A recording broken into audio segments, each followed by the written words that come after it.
There aren't too many benefits of having no sleep, driving in the pitch black darkness to arrive at a photography location at 3:30 on a summer's morning. But I think it's going to be worth it because I am here at my favourite beach location in the Northwest Highlands.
So, Melvick is my favourite beach.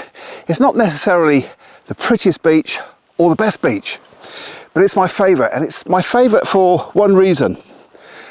And that is, it was the first beach that I ever came to on my travels through the Scottish Highlands. It was here that I started this 8 years journey. And for that reason, it's a special place for me. I remember when I first came here, I used to, it reminded me of the outdoor beach scenes in Local Hero, which if you've seen my Local Hero episode, you'll realise that I'm a big fan of the film. And it just the beach here just reminds me of those particular scenes. I mean, it was never filmed here, it was never filmed anywhere near here, but it kind of just reminds me. And I just love it here, I really do. Now, there's several beaches here. The main beach is where I was at the start of the video, but I've come over a little bit of rocky terrain here and come to the second beach. It's a much smaller beach. It's a much more compact, I think it's a more beautiful beach. It's more photogenic, I think, because the big beach, although it's beautiful, and it is, without a doubt, there's a caravan park there, and some of the best, I'll show you later, but some of the best shots of that beach, you're shooting over the caravan park and it kind of ruins it. So you can never get the perfect shot. But here, we've got a beautiful, gorgeous scene in front of me. I mean, it's 4:30 in the morning. It's just, the sun has just come up. It's just that early morning sort of pink, salmony, gorgeous sky. It really is.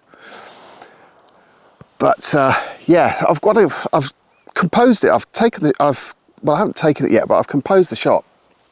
Now, normally when I come here, it's in the winter time when there's no midges and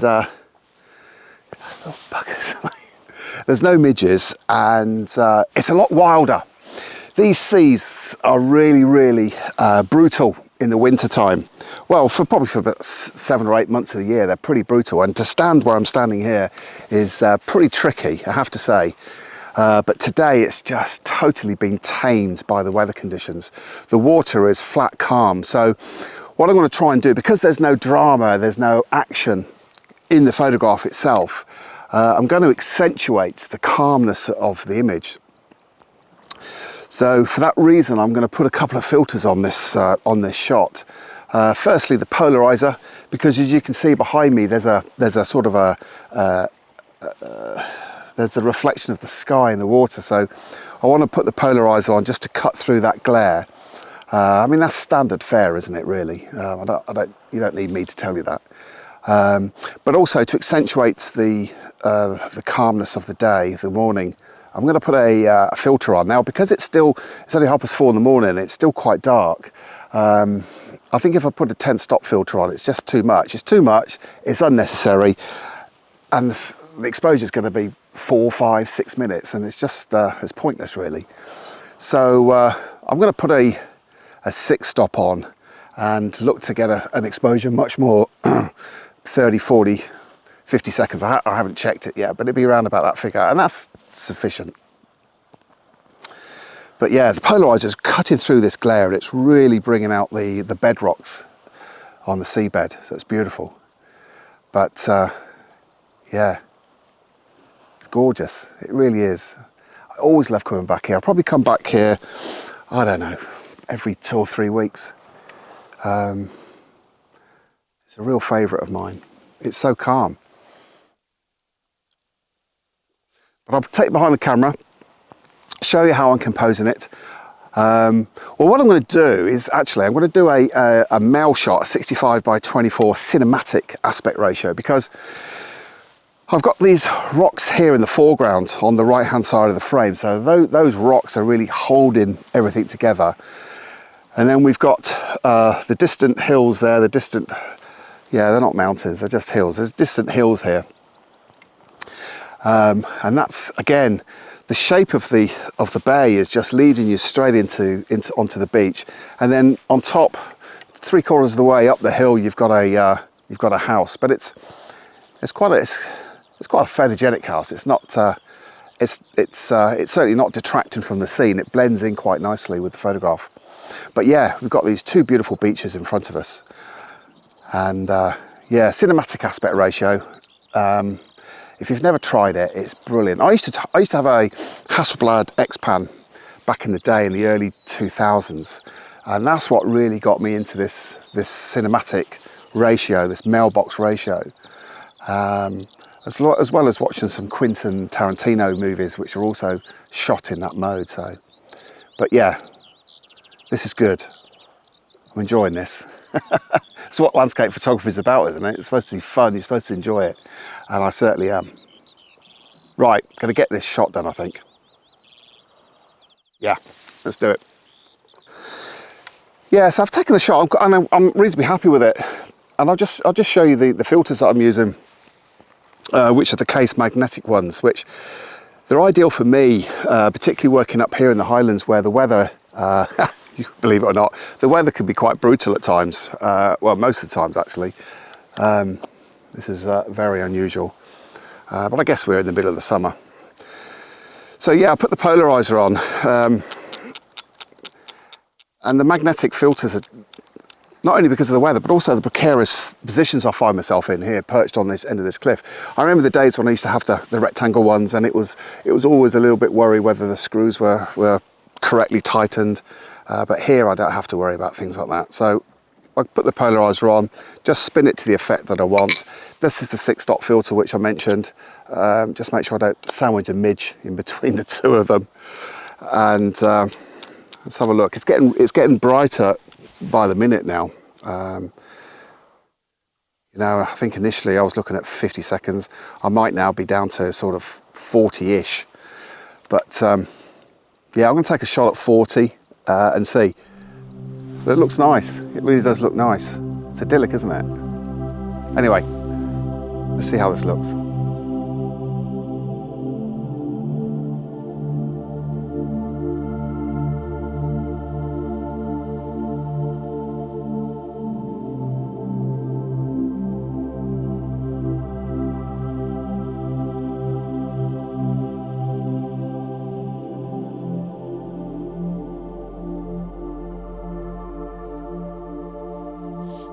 Coming back to Melvick, it's kind of reminded me of how important scouting is, to me at least as a photographer. I always find that if you get the opportunity to revisit a location time after time, multiple times, you really start to be able to do the location justice.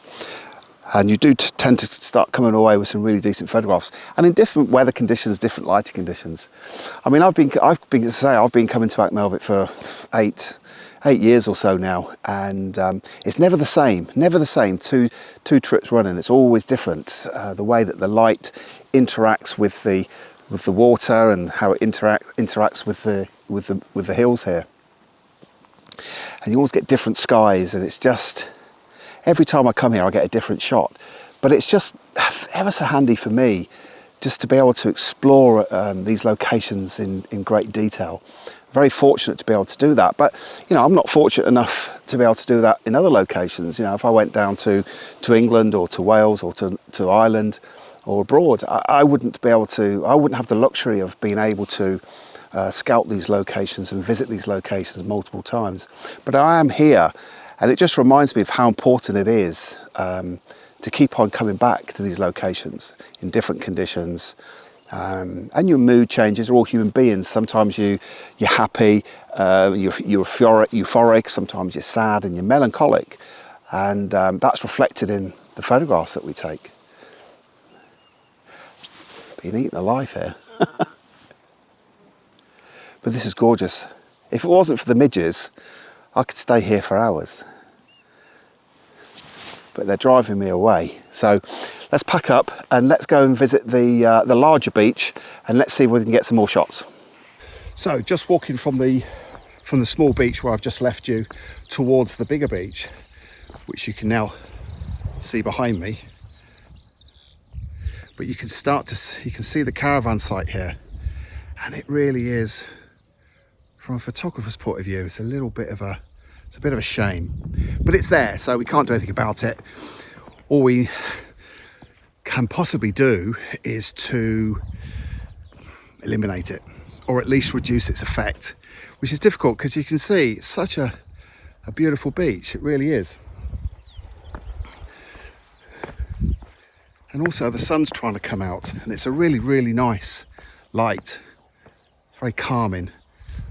But it's just a shame about these caravans. But it is what it is. So what I'm going to try and do whilst I'm here, I may as well shoot it. Oh, look! Just about make out the peaks of Sullivan in the distance there, which is a really iconic peak in Assynt. But yeah, I'm going to take a shot whilst I'm here. Yeah, this has proven to be as frustrating as I thought it would be. I want to showcase the beach. I want the beach to be a big element in this photograph. And I want to be able to show its location, its surrounds, i.e. the water and these hills to the right of the picture. I also want to include these bedrocks here because they are so photogenic and they really balance out the photograph. So I want to include all these ingredients, but by doing so, I need to include the caravan site. So I knew that, so I don't know why I'm so frustrated about it, because I knew it was going to happen. So what I've decided to do in this instance is reduce the impact, reduce the visibility of the caravans by going wide. So by going wide, I still include all the things that I've mentioned, the rocks, the edge of the water, the edge of the land over there, and the beach. So I include all those ingredients, but on a much wider scale, therefore reducing the impact of the caravans. If I zoomed in on a particular part of the beach, then I'm also zooming in on the caravans, and I'm drawing attention away from what it is that I want the viewer to look at in the photograph, which is the big vista.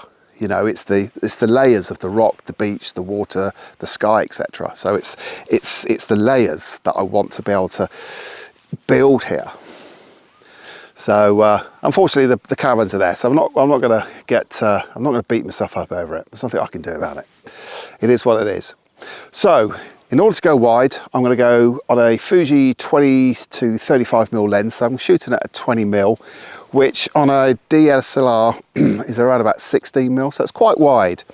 And I'm going to put a polarizer on it should have an effect. I haven't looked at it yet, but it will have a little bit of effect. Not much of an effect because the sun is directly behind you, and it really needs to be sort of at 90 degrees to get its maximum effect. But it will still cut through some of the glare, which is good. I don't think, include add on a neutral density filter on this occasion. The water's so calm. In fact, it's so calm that I can, it's great not whale watching, dolphin watching. I've never seen a whale around here.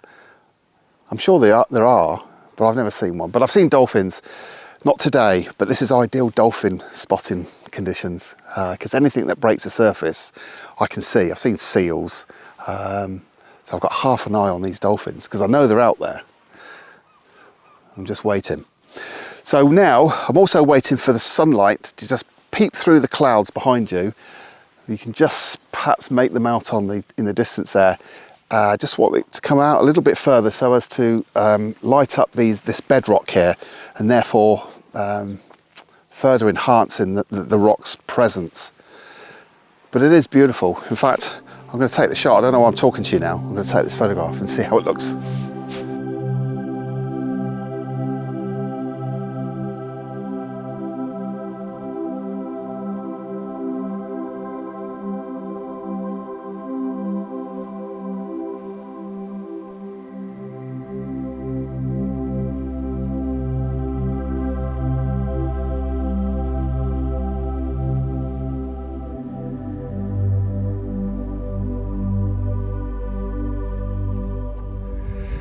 No visit to Achmelvik would be complete without visiting its most famous landmark, because it has the dubious distinction of being the home to Britain's, Europe's, maybe even the world's smallest castle.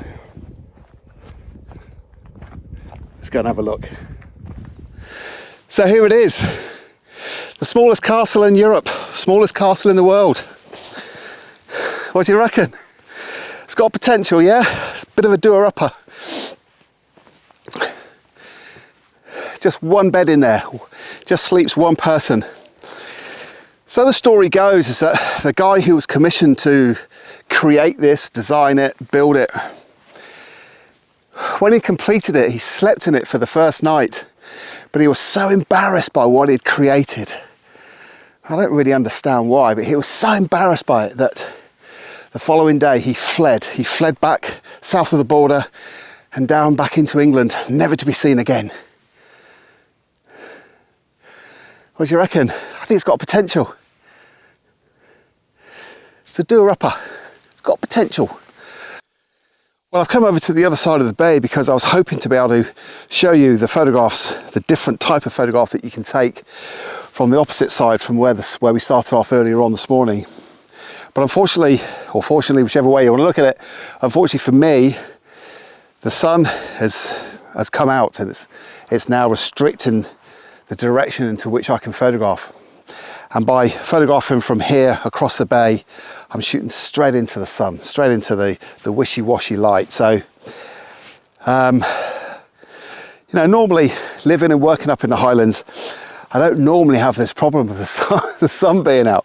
And so I'm never restricted into the direction that I can shoot in. I can shoot north, south, east and west at most times of the day, and it's never ever a problem. But now, as we're entering into the Scottish summer now, and it's not unreasonable, I guess, to expect there to be some sun.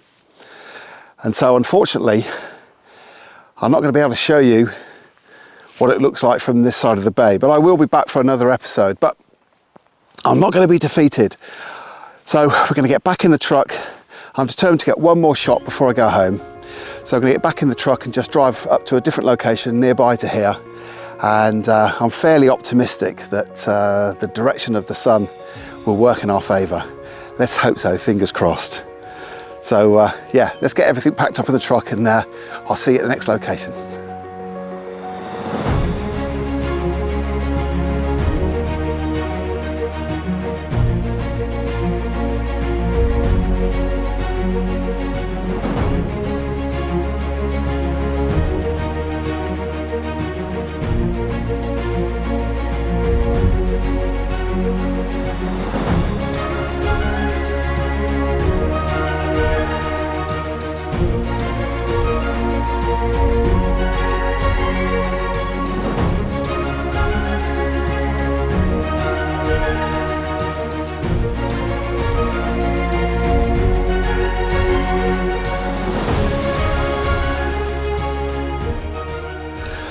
Okay, so we've moved a little bit further up the coast and I've got the sun behind us now. I found a photograph which I kind of quite like. I like all the depth and the layers in this photograph.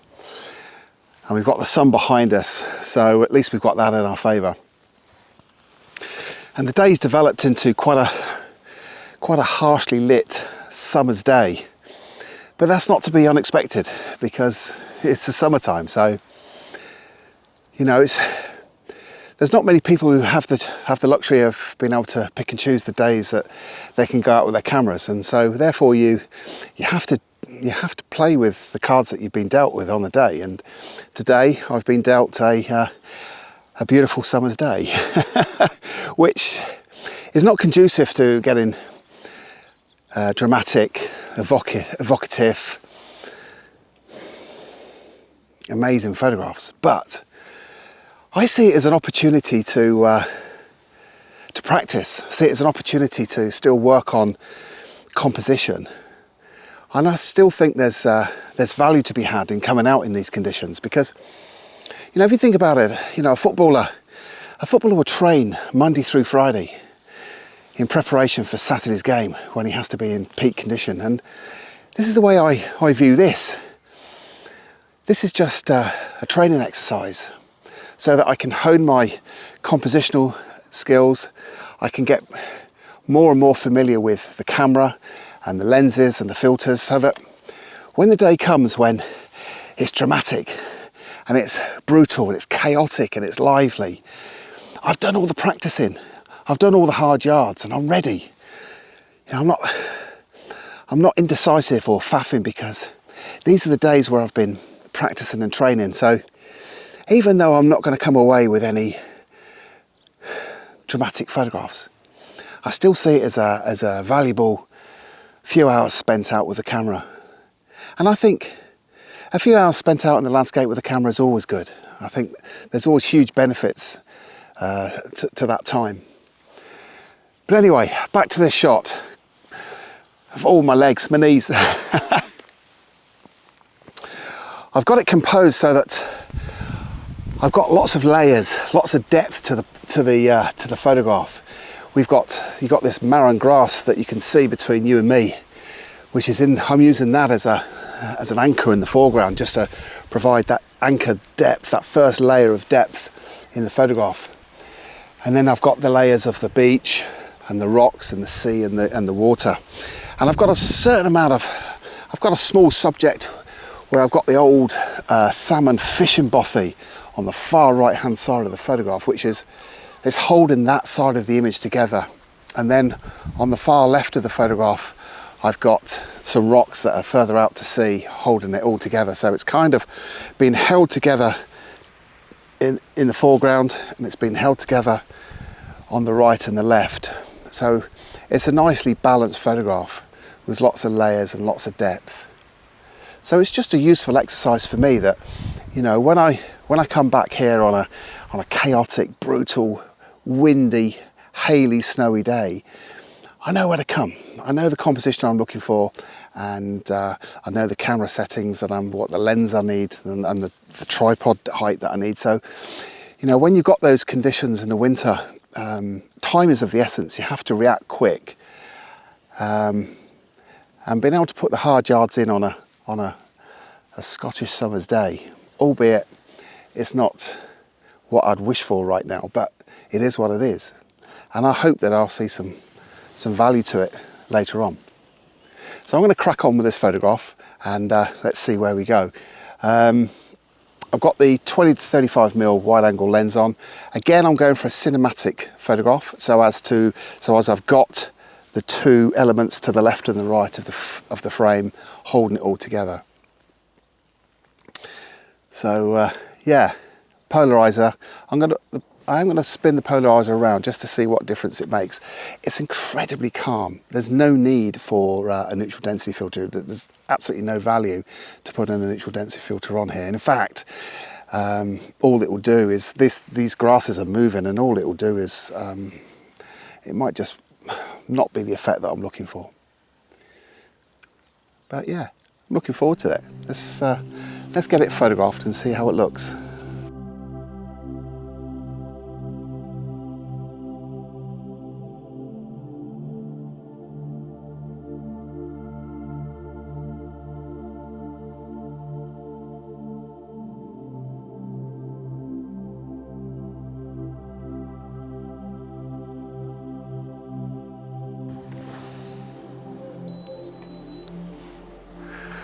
I was supposed to be on my way home.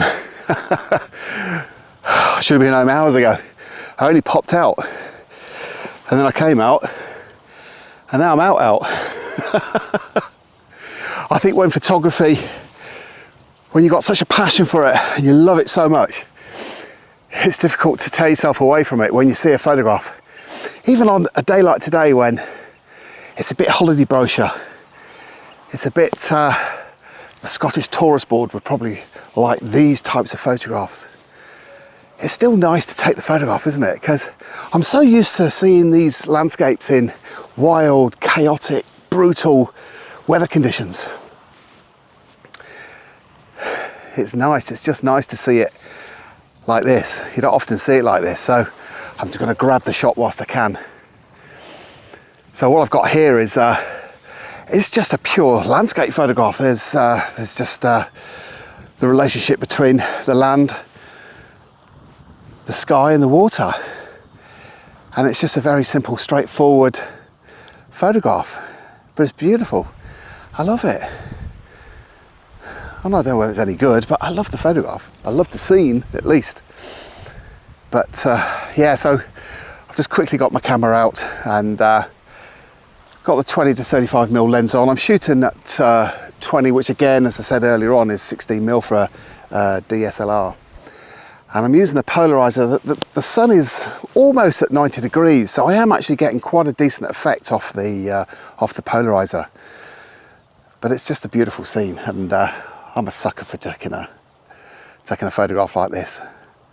I spent 10, 12 years working as a holiday brochure photographer, and sometimes I find it difficult to shake off. But it's a glorious scene. So I'm going to get the shot here. Polarizer is the only filter I'm going to put on. I'm going to get fairly wide. The standard for me, at least, just recently, is the 65:24 cinematic mailbox aspect ratio.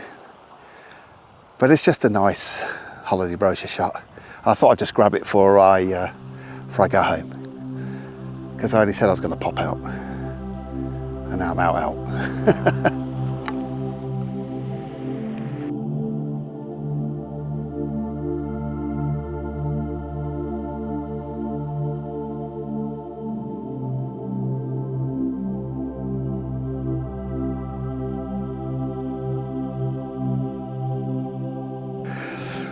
Well, that's the end of the show. It's certainly getting warmer. We certainly don't want it to get much warmer, I can assure you.